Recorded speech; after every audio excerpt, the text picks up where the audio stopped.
We've got Podcast Sign here on Screen. I'm your host, Dylan Wright, and I'm here to take you on a journey through film and television. So, a new season of Mystery Science Theater 3000 is hitting Netflix this week. And in honor of this occasion, I decided I'd dedicate an entire podcast episode to talking about the awesome show. But I can't do it alone. I need some help. So I brought in two super fans that I know really love the show, Kat Bizchek and Kyle Klaus. Guys, thanks for being on the show. I really appreciate it. Great to be here. No problem. Okay, so let's start off by saying how did we get into the show? Kat, do you want to start? I knew this was going to be the first question. I was rehearsing it all day. Well, on Saturday mornings it used to be on Sci-Fi, and when I was I was probably watching it in the womb, to be completely honest. But I would watch it every Saturday morning with my mom, and we would record it on VHS tapes, and then we would rewatch them sometimes. So that's kind of how I got into it. My parents definitely influenced me. That's cool. How about you, Kyle? What was your first experience with the show? It was on Sci-Fi, just Nice. like Saturday mornings. I was obsessed with the B movies. You know, Roger Corman, Of course. all the Gamera movies. I was a huge, Takasatsu fan. So Gamera, friend of children. yeah. And when I saw that they had giant monster movies on there, I was hooked. And the best part of it is that they were making fun of them. Yeah, I love how they make fun of them. And my first experience was actually my uncle was watching it. And I saw, this old B movie and with these little silhouettes on the bottom of the screen. And I'm like, none of the dialogue's about, it's the little silhouettes that are talking. Oh, they're making fun of it. That's really cool. I make fun of movies all the time. Maybe I should try this out. That's what makes it, I think, such a exclusive magical experience. Is that it's what we're all thinking, and it's what we Exactly. do in our heads when we're watching a movie, or when we're with friends, we do it out loud. Yeah. And they're sort of condoning it. Yeah, So very you true. don't feel rude or anything. Yeah. I'm always trying not to in a movie theater make fun of a movie. Honest to God, that is me to a T. Especially with Batman v Superman, I was cringing so hard and trying not to ruin the experience of everybody else around me, even though it was a trash movie. And listeners of this podcast know that I really hate Batman v Superman. But getting back to Mystery Science Theater 3000, a new season coming out. What do you guys think of that? Do you think it's going to be good? There's completely new people. So what do you think is going to come out of it? I don't know. I'm not a fan of remakes. Mm-hmm. It's not a remake. I wouldn't say it's just a continuation. And I don't know. No original actors. I don't know how I feel about that. I understand we're getting into a new generation with it. We're giving other actors a chance, but I don't know. I'm just gonna have to wait and see and watch it.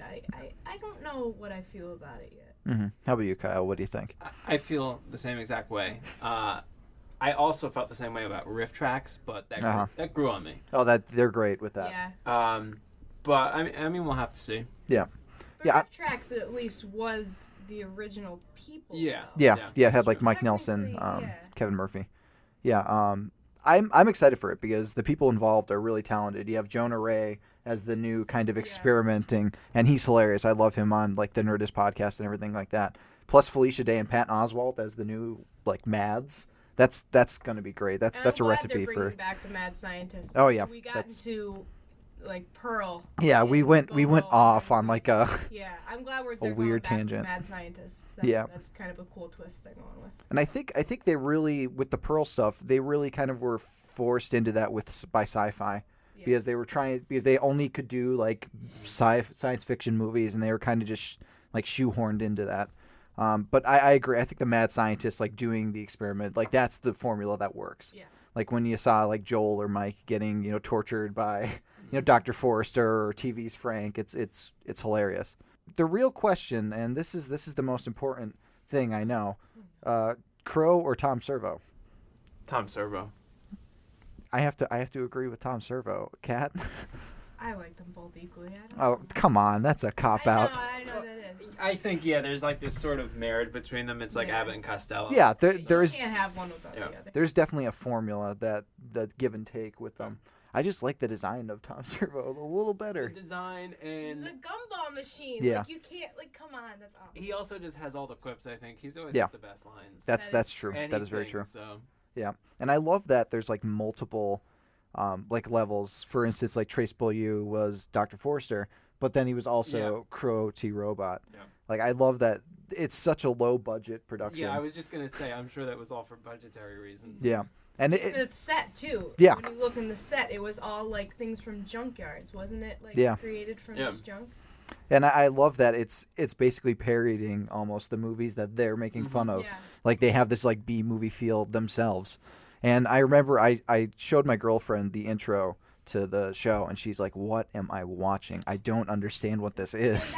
And that's exactly, like, I showed my boyfriend, too, and I tried to have him watch an episode, and he just couldn't get it. And Yep. that's what sucks, because, like, every time in high school I would bring it up to people. Mm-hmm. I'd bring it up to our old friends. I'd be like, "Did you ever watch Mystery?" And I'd, like, even, like, say the jokes that they would say. And Yeah. they'd be like, "What?" I'm like, you never saw Mystery. And they're like, "What's that?" I'm like, no one knows what it is, and it's so upsetting, and it's even more upsetting when you can't even get your friends into it. Like, Yeah. they don't understand it, and I'm like, this is the greatest thing ever. How can you not get into it? That's actually what I like about it, though. It's sort of like an exclusive. Yeah, sort of like, it's very- that is true. Yeah. It's very niche. It's very Yeah. very But niche. then you want to share it with people, and they're That's like, true. Yeah. "What?" I mean, I always Oh. spit out the one-liners, and people don't know what I'm talking Yeah. about. Yeah. It's Like I say Rousdower, like I'll be in a Rousdower! car and I'll go Rousdower meal away. Oh my and people God. are like, what Oh is he my talking God. about? so good. Oh my god. Yeah, like every time you're just saying like space is warped and time is bendable, and nobody's like, "What? What are you talking about?" Is that from Star Wars? Yeah, it's always like, "Dylan, stop being such a nerd. Say something we all understand."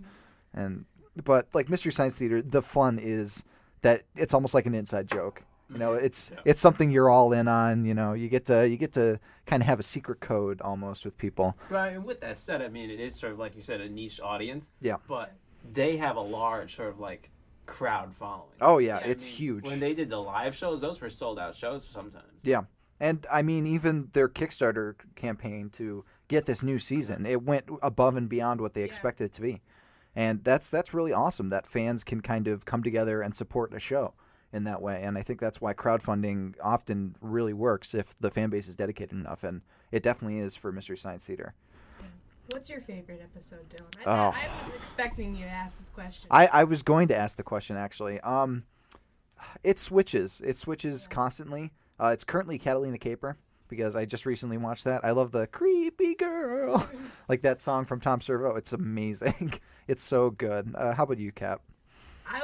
Me and Kyle, I have a feeling we're gonna say the same one. The final Oh sacrifice. yeah, that's Oh. my number one. Oh, that's great. Oh my god. That's great. Now, I know you're more of a Mike person than a Joel person. Yeah, Yeah. when I started watching it, I was introduced to Mike 1st. Mhm, Joel yeah. was gone before. Yeah, because he was on the sci-fi. Yeah. Yeah, and the same thing too with the Pearl too. I was introduced to Pearl and Bobo and Brain Guy. Yeah. I wasn't introduced to the scientists, Mhm. but I still I still enjoyed the scientist episodes, and like I said, I'm glad they're bringing that back. But yeah, I was more of the newer seasons. That's when I was brought into it. But I'm definitely a Mike fan. Yeah. Yeah. How about you, Kyle? Who do you prefer? I gotta go with Mike. A lot of the, like I said, I'm really big into Tokusatsu, so a lot of like the Gamera episodes were Joel. So I Yeah. still enjoy those, and I still think Joel's great. But I've gotta go with Mike. Yeah, I'm a Joel guy through and through. I love his just like almost lazy kind of way, like laid back way of doing things, and he's more of like a father to the robots, whereas Mike is kind of like a True. buddy. Yeah. I give Joel a lot of credit though for coming back, and he's Yeah. producing it. No, I know that. Like I give Joel like a lot of credit for doing what he does. Yeah, he's definitely kind of the father of the show, I would say. Oh, Definitely. But Kyle, you didn't say your favorite episode. What was? My top three gotta be Final Sacrifice #1. Yeah. The Creeping Terror. Oh, Creeping Which- Terror is Have you ever great. seen that without the riffs? No. It's, I can't watch. It's I just can't as watch hilarious. And I gotta go with the giant spider invasion. Oh, that's a good one. It's so hard, like you just brought up. It's so hard to watch them without it. Like, we were watching the other day. Squirm was on one of the, and me and my mom were like sitting there, and we're like saying their lines. Yeah. We're like, wait, you can't do separate it. this. It's You like, can't separate it. And it adds like a rewatch appeal to it. Because sometimes you're trying to, it's almost like you're having a conversation with them. And sometimes you have a riff that you can say, and if you feel like you're part of the show. And that's really cool. It's a really awesome thing to just get into it. And I'm really excited for this new season. I love just everything, and I'm hoping it's going to be good. I mean, the talent behind it is great. Yeah. They have I think they actually have Dan Harmon as one of the writers, who did like Community and I think Elliot Kalin, who is from The Daily Show. So they have a really talented group behind them. So I'm hoping the quality is going to match up, or the lack of quality in the case of, the B-movie feel to it. I loved the trailer, which they showcased a few of the films like Reptilicus. Mm-hmm. I forget some of the other ones. But they had the miniatures, which I loved right away. I was like, okay. I'm not sold yet, but I'm certainly, it's got me hooked in. I'm definitely going to try it out. I mean, there's no way that we're not going to watch it. So, like, I think the only thing, like, I was thinking of today is, like, I hope it doesn't, like, interfere with riff tracks, like, with the movies that they pick. Yeah. And I was kind of thinking that, like, what would be better, the new Mystery Science Theater to do, like, I know riff tracks did Sharknado, and they, like, it was fantastic. But it's like, who would you rather do? Who would you rather have the movie done by Riff Tracks or Mystery Science Theater? And I really hope that doesn't interfere with anything, because that would be pretty upset. But. Yeah, and I mean, there has been some crossover with Riff Tracks and like Mystery Science Theater. Like, I think they both did. Did they both do Santa Claus Conquers the Martians? They both did a couple of them. Yeah.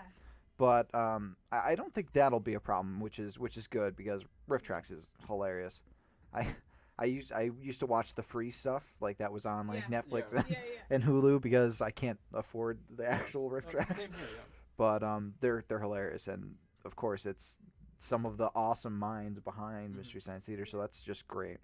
I wasn't on Riff Tracks when it initially came out. I was just like, But you're part of the Riff Tracks crew now, or?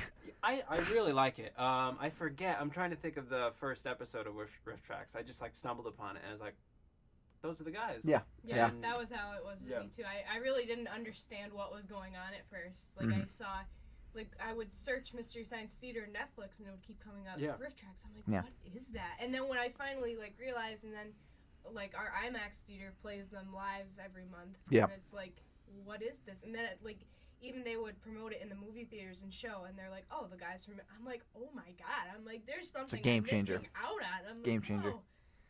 And it's great that it kind of opened up a new, kind of almost a new genre in a way. Just like the making fun of movies. It kind of just started this spark that it's kept going, and riffing is now a thing. Yeah. Thanks to Mystery Science Theater 3000. You certainly see people DIYing it on YouTube. Oh yeah, constantly. They'll have like the audio tracks that you can sync up with the movie, and that's really cool. Like I know Team 4-Star, who does the Dragon Ball Z abridged, they did a riff tracks for Dragon Ball Evolution, and it's the funniest thing ever. It's so good. But I just love listening to people tear apart movies that are sometimes like horrible, but sometimes have like this strange quality that make them watchable. Yeah, and I think certainly with Mystery Science Theater 3000 is that they told these sort of quips, these jokes that I think everybody could relate to. Yeah. Of course, there were some that were really like thick pop culture. Oh yeah. And not everybody understood, but it was also, very of the time. I think very wide as far as like the audience appeal, and that like they didn't like lean on any sort of agenda. There was political jokes. A lot of it was really edgy, which I think like you can't have like a cable show like that anymore. Oh yeah. Oh no. I'm the government. Yeah. I'm the reason nothing works. It's very, but it's a show that kind of stood the test of time, I think, because it just has that timeless feel because of this B movie, like weirdness to it. It's like, is this from the 60s? No, it's from the 90s, and in that way, it's kind of become a time capsule, but also almost a mirror of what's going on in the world. Not really, but that was just something I thought would be funny to say. So any final thoughts on Mystery Science Theater 3000, like the impact it's had on your life? Kat, you want to start?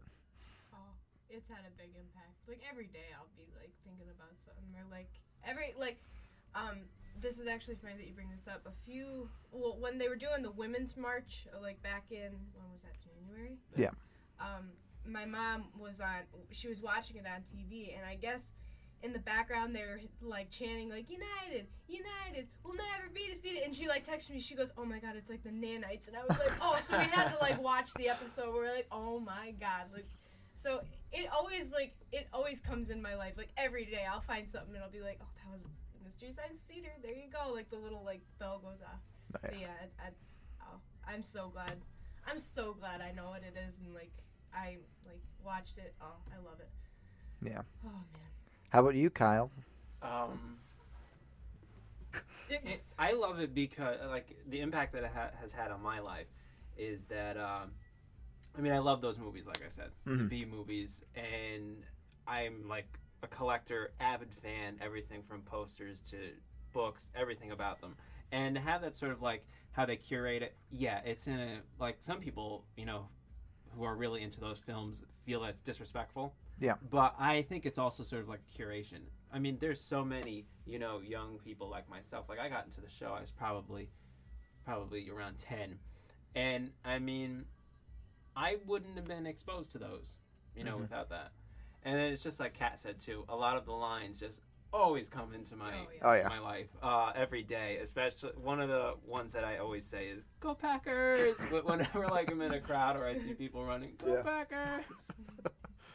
Yeah, it's had a giant impact on my life. I'm constantly judging other people's making fun of things by like, oh well, Mystery Science Theater would have done it so much better. Yeah. It's like, oh, you can't make fun of a movie; they did it first. But it always just keeps my mind in this like critical standpoint where I'm like, okay, why is this the way it is, and how could I make fun of it? Yeah. It's an amazing show, and listeners, if you've never seen it before, I highly recommend that you check it out. There's a collection that's on Netflix currently. It's also on Hulu. A much larger range is on Hulu actually than on Netflix, but Netflix is having the new season, so you could do your free, week or month or whatever they offer and check them out. They're also, a lot of them are on YouTube, right? I mean, my god, you can find like all of them on YouTube. Because there's a ton of like rights that are being like tossed in the air, and you never know what you could find. A lot of the bigger ones are on YouTube. I Yeah. think, Yeah, like Manos, The Hands of Fate. Yeah, so so that's all the time we have for this week's episode of On Screen. If you have any suggestions for future topics, please let me know. I'd love to cover whatever you'd like me to hear. And as always, stay listened to what you want to listen to on screen. Stay listened. And I'm going to stop rambling now. So until next time, take care.